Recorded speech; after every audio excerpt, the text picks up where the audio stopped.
Well, I'm Chris from FormaCars. Hi, Chris. Boris. Boris. From Street Machinery, Cleveland, Ohio. Oh, Street Machinery. So Yeah. do you do this? Yeah, it's my shop. Okay. Yep. Yeah, well, absolutely. So I've been in business 26 years. 26 years. Yeah, building hot rods. And do you have a website, Yep. Facebook page? Go ahead Yep. and tell us what that is. streetmachinery.com. Yep. Okay. All right. So go ahead and walk me through your vehicle, what's your inspiration, what you're doing with it, all that. Well, for the last couple of years, I've been doing a power tour since the 90s. Okay. I did a few stops in 95, 96, and then I think 99 was the first year that I was actually able to do the whole thing. Started in San Bernardino, California, ended in Nashville. Okay. And I think I was gone 17 days. Oh, I mean, it was a trip of a lifetime. And then from 99 to like 2014, I probably did 3 or 4 power tours, just a couple of stops. Yep. And I did it again in 2015, and I swore that that was it. From then on, I was doing it every year.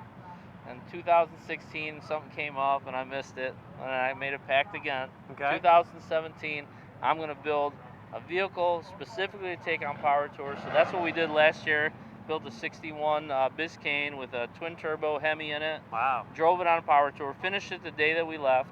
Drove it the whole power tour, no issues, no problems. And so I made a pact that every year until I die, as long as power tour is going on, I will be building a vehicle that's purpose built for power tour. That's a really good. Actually, that's a good story. Yeah, I mean that's what I'm going to do. I Yeah. mean we built this truck in 61 days. Wow. Over the winter, I picked up a short bed chassis and we just picked at it here and there. Yep. Painted it, put the brakes and suspension on, and we were looking for a truck to put on the chassis. And I've got a bunch of vehicles, but I didn't have anything with like really good patina. That's kind of our thing. Is just everything that we do through the shop is kind of like a nice patina. We've been doing it for years, and I didn't have one that I thought was the show quality patina. Yep.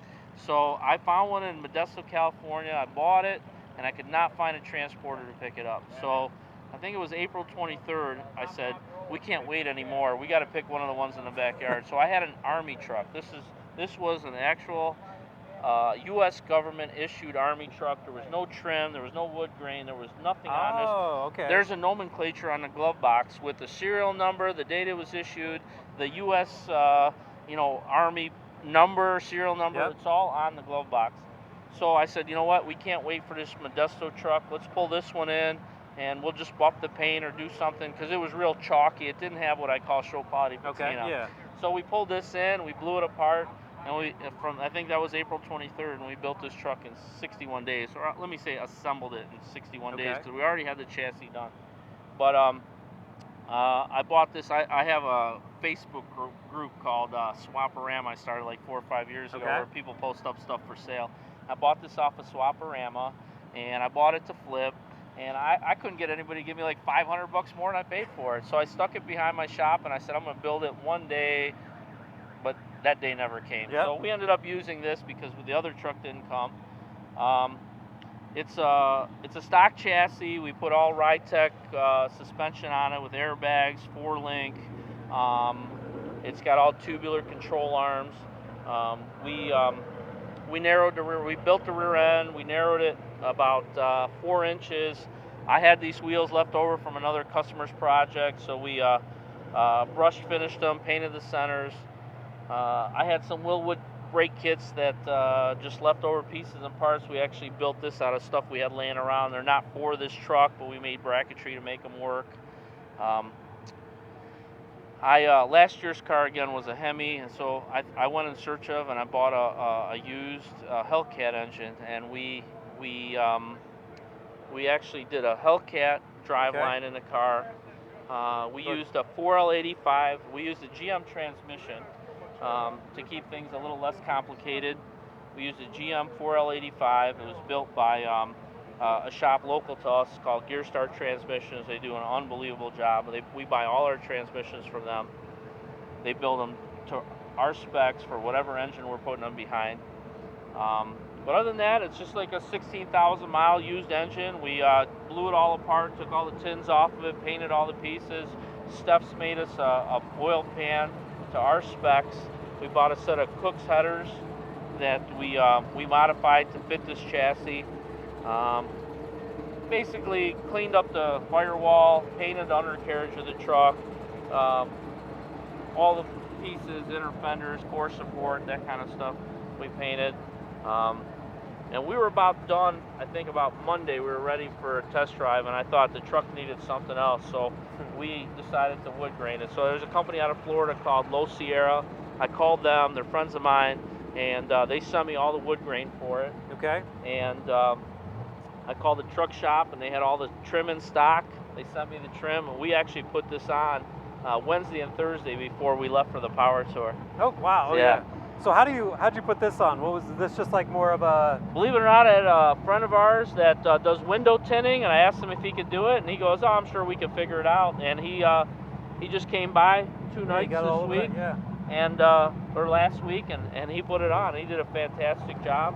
We wet sanded and buffed the truck because it was real chalky, and anywhere we touched it, it would leave fingerprints, and just wasn't the look that I was going for. So we just wet sanded, buffed it, brought the shine back out. Obviously, the paint is all worn, and you know, in my opinion, it's got that show quality patina look. We had a friend of mine in Nashville on the last minute built the seat for me. Okay.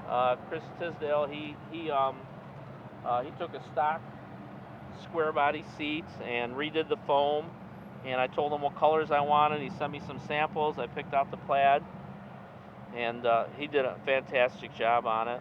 We got same thing with the steering column. I didn't realize that I had a tilt column with no shifter on it from an 81. Okay. Didn't realize they were a little bit longer. We put them in, and the steering wheel was like halfway through the seat. So I called I Did It. We're a dealer for them. We sell a lot of their columns, and I go, hey, I need a column built real quick. They actually built one in one day. They didn't have it in stock, so they purpose built this column so we can get this truck done for the power tour. And let's see what else. Same with Dakota Digital. They've got their new RTX gauges that they're brand new, and this is actually the first set. And they were supposed to be done like. Oh yeah, I see that. Yeah, Okay, they look factory, but they're all digital, and they can do so much. You can do quarter-mile times. You can do 0 to 60. It's fully programmable, Bluetooth. It's an incredible piece. And I believe this is the first one out for this year, and we just got this like on Monday or Tuesday. Overnighted it to us. Okay. And other than that, it's just a bone stock truck. We did an aftermarket dash pad, and I had a shop local to me called Portage Trim. I had them do like a French stitch and vinyl material like we have on the seat. We ran out of time to put any kind of carpet in, so I had a roll of 1959 Impala trunk. Like trunk mat. Yeah. It was a full roll, and we glued it to the floor just temporarily.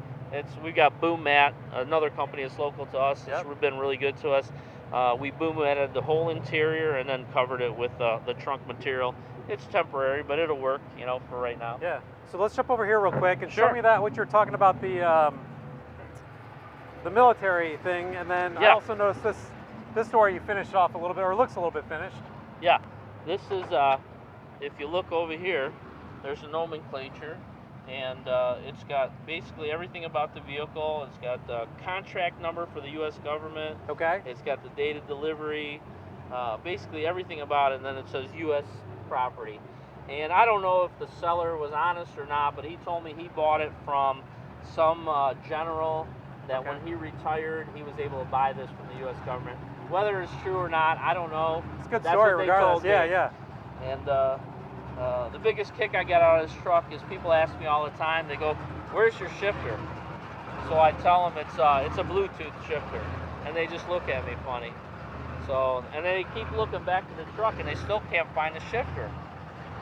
And then I just keep them hanging. I don't tell them where it's at. That's pretty good. So I'm assuming, would it be on the steering wheel, right? It's supposed to be on the column. Yeah. But it's not. So I'm supposed to look at this point? At this point, you're supposed to look for the shifter. Is it hidden? We actually maybe ask you that. We actually hid it underneath the seat, and I shifted with my ankle. Oh my! Wow. But it's it's really got cool. a neutral safety switch, so I mean I can't accidentally start it in gear or anything like that. But it's something we've done on a lot of our builds just to kind of clean up the interior. But a lot of people, they notice it. They look through the interior and go, how do you shift this? And I either tell them, what do you mean? And they go, where's your shifter? I go, somebody stole my shifter? It's not there? Or I tell them it's a Bluetooth. I ship with my phone. Well, for a moment there, I was kind of going along with it because I was like, well, I'm not seeing it, so obviously it's hidden. But no, that's pretty good what you did down there. That's interesting. Yeah, I like it.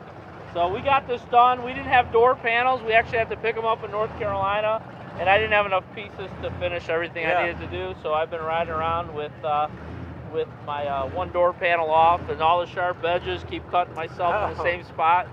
But that's what Power Tour is all about, man. Having fun. Like I said, every year I'm going to build a fresh car just for the Power Tour. Well, I look forward to next year. Thank you so much for walking me through this vehicle. Sir. I really appreciate it. You did a great job. Yeah, man. Thank you. Yeah, absolutely.